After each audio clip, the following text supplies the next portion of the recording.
Saya mengucapkan tahniah kepada Puan Zaitun di atas pelantikan sebagai KPIB yang baru. Bertepatan dengan pelantikan Puan juga, kita dilanda gelombang yang sangat luar biasa, iaitu COVID-19. Sebelum masuk tu Puan berbagai planning yang dirancang, tetapi bila berlakunya COVID, mungkin membantukan sikit usaha tu lah. So agaknya apa cabaran yang terpaksa Puan depani bila menjadi KP dalam musim COVID-19 ni?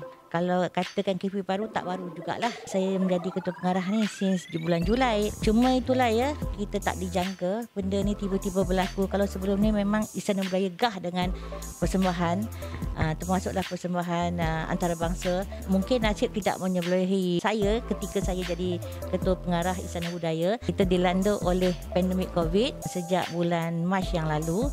So banyaklah program-program yang kita rancang terpaksa ditangguh atau dibatalkan berdasarkan dari segi aspek keselamatan dan kesihatan. Untuk tahun ini banyak program-program yang kita buat secara skala yang kecil. Kita scale down program-program kita bagi menyesuaikan dengan keadaan semasa. Untuk makluman, kita terpaksa menutup panggung sejak bulan Mac yang lalu sehinggalah bulan Julai kalau tak silap saya, kita mula balik dengan program dalam skala yang lebih kecil bila mana kapasiti penonton dikurangkan daripada 1,400 kepada 500 penonton sahaja. Kita dapat menjalankan beberapa program, tapi sekali lagi bila gelombang ketiga melanda bukan sahaja negara kita, di seluruh dunia, program terpaksa ditangguhkan lagi atas nasihat dan saranan daripada pihak kerajaan.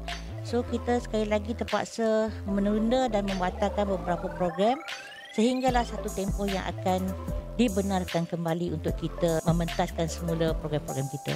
Dan saya sangat berharaplah mungkin ambang 21 membuka lembaran barulah kepada industri seni persembahan untuk mula bergerak semula, walaupun bukan secara besar-besaran tapi masih boleh bergerak secara yang lebih aktif dan boleh dimanfaatkan oleh semua pihak lah. IB membuat program-program online kan, dan macam mana sambutan Pak? Sebab kita tahu IB ni orang lebih suka kepuasannya lah bila menonton secara live kan, kita bersama-sama dengan yang membuat persembahan tu kan. So bila jadi macam ni, ada tak IB merangka program yang sebegitu? Banyaklah idea-idea baru kita dah highlightkan, utamanya merancang program secara maya juga sekiranya tidak dapat dibentaskan secara live.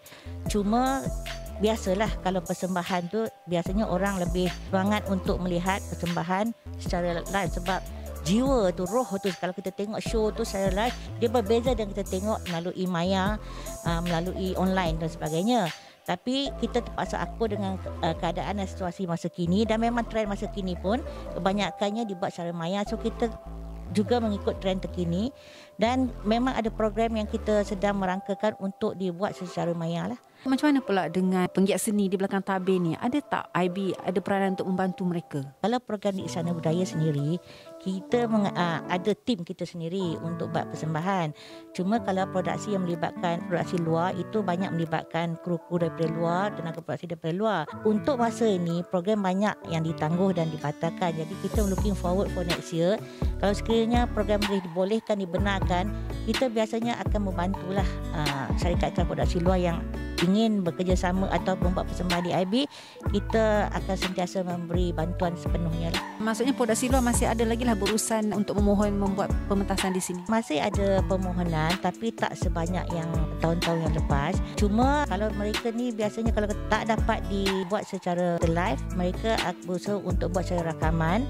Dan seperti biasalah, kita mungkin salurkan melalui YouTube atau media-media tertentu lah. Hasil pendapatan tu mungkin ada caranya lah yang dipikirkan kemudian. Kalau ada produksi luar yang masih berminat untuk buat dengan IB melalui live pun, maksudnya dialu-alukan lah. Kita memang sentiasa membuka peluang dan pintu untuk semua syarikat produksi luar untuk kembali beraksi di Istana Budaya. Jadi tak adalah apa-apa share yang mengatakan mereka tidak dibenarkan apa. Cuma mengikut situasi keadaan semasa dan ketika yang berkenaan lah. Kalau kata pandemik masih berlarutan, mungkin ada plan A atau plan B.